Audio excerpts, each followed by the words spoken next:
ஏற்கனவே நம்ம பழைய மாணவர் சங்க கூப்பிட்டோம் வராமல் இருக்காங்க. இப்போ அவங்க மனைவி அவர்கள் எல்லாம் வரணும். நான் கூப்பிடுறேன். ராமையா அவர்களோட மனைவி, லக்ஷ்மையா அவர்களோட மனைவி, வினோத் அவர்களோட மனைவி, நாகராஜ் அவர்கள் அவங்க வருவாங்க. இவ்வளோ நேரம் வெயிட் பண்ண வரல. சரி, அவங்களுக்கு மரியாதை வாங்க வாங்க. ஒரு நிமிஷம் எவ்வளோ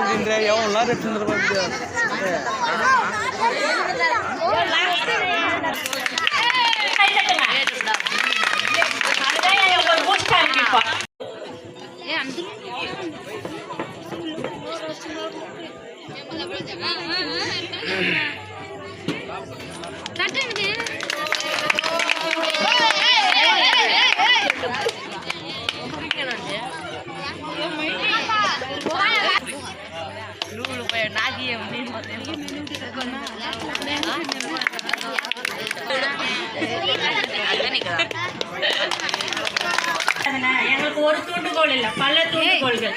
நாங்கள் வந்து கேட்ட உடனே நாங்கள் மாணவர்கள் வந்து ஒரு மேடை ஏறணும். நாங்கள் போன முறை கலை திருவிழாவுக்கு போனோம். நம்ம பசங்கள்லாம் போய் ஜெயிச்சுட்டு வந்தாங்க. அப்படி ஜெயிக்கிற பசங்க ஒரு மேடை இருந்தால் எப்படி இருக்கும்? ஒரு குறைஞ்ச பசங்க தான் அப்போ டான்ஸுக்கு போனோம். எல்லா பசங்களுக்கும் ஆசை இருக்கும் தான் நம்ம மேடை ஏறி ஆடணுன்ட்டு. அந்த வாய்ப்பை நம்ம கண்டிப்பாக இந்த மாதிரி எவ்வளோ செலவானாலும் செஞ்சிடணும் அப்படின்னு ஒரு முடிவோடு இருந்தோம். அது வந்து நாங்கள் இங்கே திரு கிரிராஜ் அவர்கிட்ட போய் ஹெல்ப் கேட்டோம். வந்து நாங்கள் எச்எம் சார் தான் பண்ணோம். எதுவுமே சொல்லலை, நீங்கள் என்னென்ன பண்ணிக்கிங்க அதுக்கு தேவையான உதவி மட்டுமே பண்ணிடுறோம். ஸ்நாக்ஸ் ஆகட்டும், ஸ்டேஜ் ஆகட்டும், டெக்கரேஷன் ஆகட்டும், ஸ்பீக்கர், லைட்டு எல்லாம் இது அவர் இல்லாமல் ஒரு சாத்தியம் கிடையாது. என்னதான் டேலண்ட் இருந்தாலும் அதுக்கு ஒரு மேடை இருக்கணும். ஆமாம் தானே? இந்த நேரத்தில் நம்ம எல்லாருமே உங்களால் எவ்வளோ கைத்தட்டி அவருக்கு நன்றி சொல்ல முடியுமோ, பேரண்ட்ஸ் சார்பாகவும், டீச்சர்ஸ் சார்பாகவும், மாணவர்கள் ஊர் மக்கள் சார்பாகவும் நம்ம அவருக்கு ஒரு பெரிய நன்றி நேரத்தை தெரிவித்து ரொம்ப கடமைப்பட்டிருக்கோம். நன்றி. அவரோட கிஃப்ட் தான் பசங்க எல்லாம் வச்சிருக்கிறது. எல்லாருக்குமே கிஃப்ட் கொடுத்துருக்காங்க.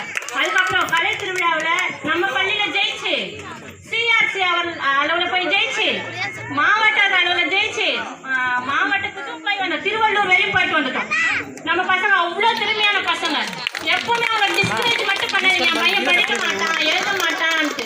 நீ படி, உன்னால முடியும், முயற்சி செய். முயற்சி நிச்சயமா நம்மளுக்கு வெற்றியை வாங்கி தரும். எல்லாருமே சொல்லணும், முயற்சி செஞ்சா முடியாதது எதுவுமே இல்லை. அந்த வகையில நம்ம பசங்க வின் பண்ண சர்டிபிகேட்ஸ் நம்ம தரோம்.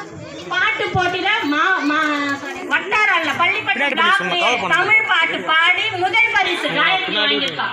அவங்க பெரிய கைத்தட்டு. மாறு வேஷம் போட்டு மீன் டிராமாக்கு அதுதான் அவங்க மாறு வேஷம் போட்டு போய் ஒரு கடல்ல என்னென்ன பிரச்சனை இருக்குது, சுத்தமா இருக்குது, அதை பத்தி பேசி மாறு வேஷத்துல 3வது பரிசு. நாட்டுப்புற நடனம் சூப்பரா இருந்தாங்க, அதுக்கு 2வது பரிசு.